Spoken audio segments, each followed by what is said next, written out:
So let's start with a pop quiz. In what year did Congress pass civil rights legislation that said, all persons be entitled to the full and equal enjoyment of accommodations and other places of public amusement? How many people think this is 1964? How about 1957? It's actually from the Civil Rights Act of 1875. Slavery had ended a decade earlier, and the nation was in the process of its physical, political, and moral reconstruction.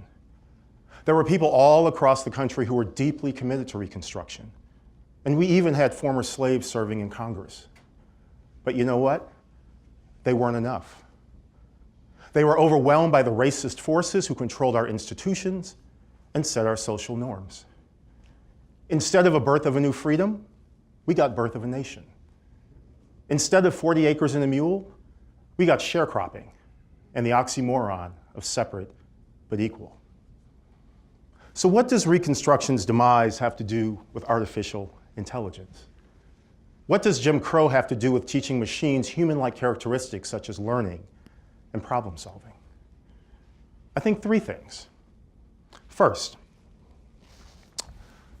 much like Reconstruction, technology and the internet era reminds us of times of great enthusiasm and we can conquer anything and do anything. But Reconstruction is a stark reminder that taking times of great hope and turning it into lasting change is difficult. And some of the early enthusiasts and evangelists of eras, with the benefit of hindsight, can seem a little naive. How many of you remember the early days of the internet and all the promises that were made? Some of you tech enthusiasts will recall these words from the 1996 Declaration of Independence of Cyberspace. We are creating a world that all may enter without privilege or prejudice. You only have to read the headlines today to see how privilege and prejudice are not only very much a part of the internet, they are part of the economy and society that the internet is powering. Which brings me to my second point. An act of Congress is a tool. Technology is a tool. What really matters is what we choose as a society to do with it.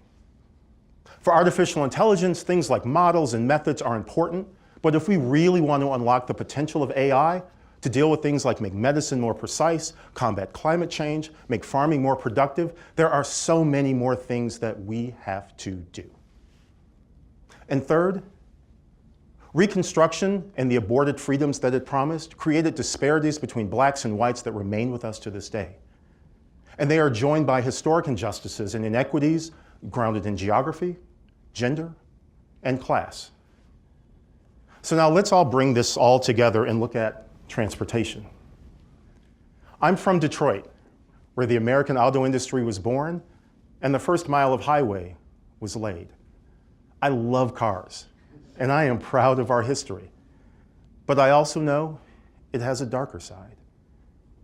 In the 1950s and 60s, segregationists used federal highway programs to destroy black neighborhoods.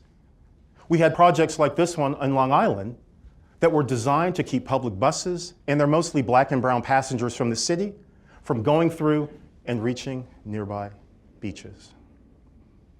And let's not forget our rural communities that have been left behind and underserved, including indigenous communities, and those that have been mired in poverty and injustice across the race and ethnic divide for generations. So what does that lead us to? More than 110 years after Henry Ford introduced the Model T to the market, we have millions of people across communities all across America who don't have the transportation to do what many of us take for granted: getting to work easily, getting to the doctor, going to a decent grocery store. It doesn't really have to be that way. And now, we're introducing artificial intelligence into the mix. Machine learning is enabling cars to drive autonomously. Soon, instead of buying vehicles, we'll simply get around by hailing a ride to get from point A to point B. It might be on the road, could be in the water. Soon, it just might be in the sky that drops you off. But here's the issue. We're going to turn transportation into a service, which is going to upend the way the way it will be paid for, and the way people make money from it. Now, this could be very exciting. We could find a way to clean up our clogged roads and make transportation more balanced and sustainable. We could find ways to optimize transportation for people who are traditionally left behind, such as the elderly and persons with disabilities. We can even use these innovations to upend, say, the logistics of food retail in the United States and make food deserts a thing of the past. But to do that, we are not only going to have to build great businesses, but we are going to have to make the public interest and social good a priority. If we don't do that, if we stick to the old ways and don't correct the issues that we have now, it's going to get really dicey for people who are currently struggling. So let's pretend we are in the transportation as a service world. Cars are a thing of the past that you own. And now companies that used to sell you vehicles are now earning pennies getting you from point A to point B. So they're going to have to look for really creative ways to get a little bit more share of your wallet. Just think of your last experience on an airline. One way to earn more money is prime-time pricing. During rush hour and when everyone's trying to go around and demand is high, you raise prices. Now, in many cases, that is a perfectly legitimate business tactic. But again, we have to think about the equity and the public interest concern. If we don't take consumer protection and perhaps subsidies into consideration, we could create a whole new underclass of people who are shut-ins during rush hour. They won't be able to get to work and school when the rest of us are getting around and driving the price up. Now let's think again about that rush hour. You have to catch a plane, get to your kid's game, get to that important meeting. If I'm a business person, I got a deal for you. I'll guarantee you a vehicle in 5 minutes. And I'll just add, 20, 30% to the fare. Now, in some cases, occasionally, that's a good deal. But again, think about people where every day and every rush hour is a time emergency. They're living in neighborhoods that are not served well by transportation because we didn't address the issues that we're facing now. And they have the blue and pink collar jobs where you can't be late. You have to be on time. If you're even 5 minutes late, you get written up, you get docked pay, and you even get fired. So if you're them, what are you going to do? You're going to pay that premium. That's what you're going to do. And a company that's looking to maximize its revenue and looking at the analytics, they will see that there are hot spots around the city where people love that express service. So what are they going to do? They will have every incentive to manage the supply of vehicles to maximize the express revenue. And this is how something that is a perfectly legitimate business practice and something that is meant to be a convenience, even at a premium, metastasizes into something predatory that widens inequality for certain communities. But it doesn't have to be this way. If we work at it and we make equity and the public interest, keep that in mind, we can do better. And we don't have to wait for artificial intelligence, that future day when it's going to scale and be everywhere.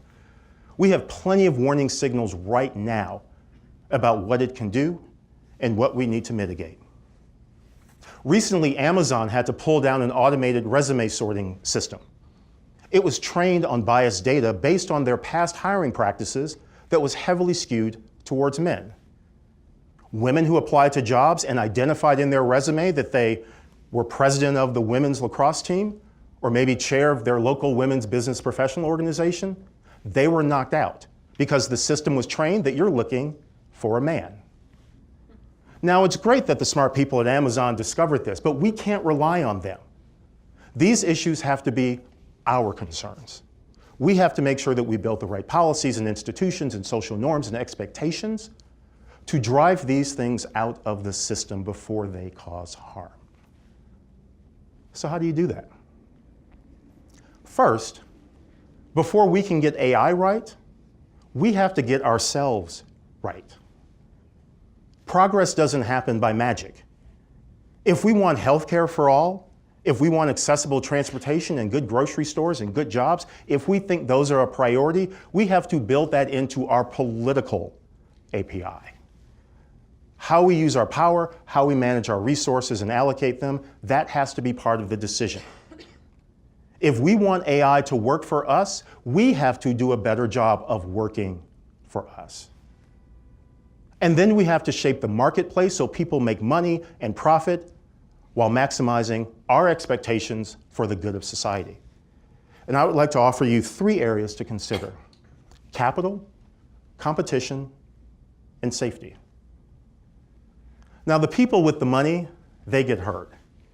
And often it's the institutional investors and other large investors who have the loudest voice in companies.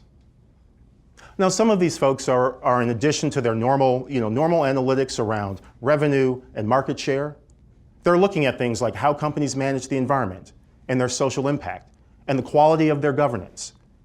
Now, these aren't perfect, to be sure, but they're probably one of the best tools that we have to get the attention of folks in the boardroom and the C-suite. And I think we need to add a 4th component to that: technology. And we need to grade companies that are deploying AI at scale in ways that are going to affect our life on how well they measure, manage, and mitigate the risks they could cause. Now, competition. It's no secret that a lot of the changes in our economy has created a situation where too few firms control too many parts of our economy that are vital to our way of life. Now, in general, look, I'm a capitalist. I think competition is great. We want to get prices down, we want choice up, and quality up. But I also believe that we could harness competition to increase the social good. When America started regulating food and drugs in the early part of the 20th century, some companies began competing on the perceptions of safety and quality. Long before Harold and Kumar went there, White Castle actually built their brand off of food safety and cleanliness.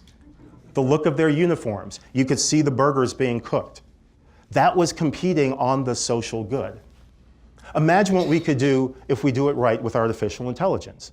So in transportation, you could have companies competing to serve persons with disabilities better, to serve the elderly better, to figure out the right product that was efficient but affordable for people from underserved communities. But we're only going to do that if we not only have great competition, but figure out how do you bring the equity equation into it as well. And finally, safety. That Amazon hiring system, it was just inside of their company. But imagine if it were part of their suite of products and services. Imagine if it touched the hiring practices of thousands of employers, affecting the job prospects of tens and hundreds of thousands of women. This is how you take a piece of toxic artificial intelligence and have it poison society and poison our economy and widen inequality. So here's my big question. How do you recall toxic artificial intelligence? If AI is being used in devices such as medical devices or car parts, we can probably build off of the existing system that manages their safety. But what about AI that poisons human decision making? The judge who decides who gets bail and who goes to jail. The educators who decides who's on the college track and who's not even worth the bother. The medical provider who's deciding who gets care and who does not. I believe we need a system just as robust and just as apparent that manages, tracks, and when necessary pulls off the market toxic artificial intelligence that is poisoning the way we make our decisions in this society, the same way we do with a bad batch of spinach and lettuce or poison Tylenol. So much of what we want to do in society is within our grasp. And in some cases, artificial intelligence can be a tool and can be a helper. But we're going to have to make our priorities a part of its development and deployment. The brave men and women who fought for equality and civil rights in America after Reconstruction, they found their footing in part on the work done by the framers of the US Constitution. We are the framers of the age of artificial intelligence. And we don't need to stuff into some hall in Philadelphia to do our work. Everything we do in boardrooms and on product teams, through public policy and voluntary business standards and action, and with our money as consumers and investors, will determine the rules of the road. There is so much work to do, but there's an exciting future ahead. So let's get to it. Thank you.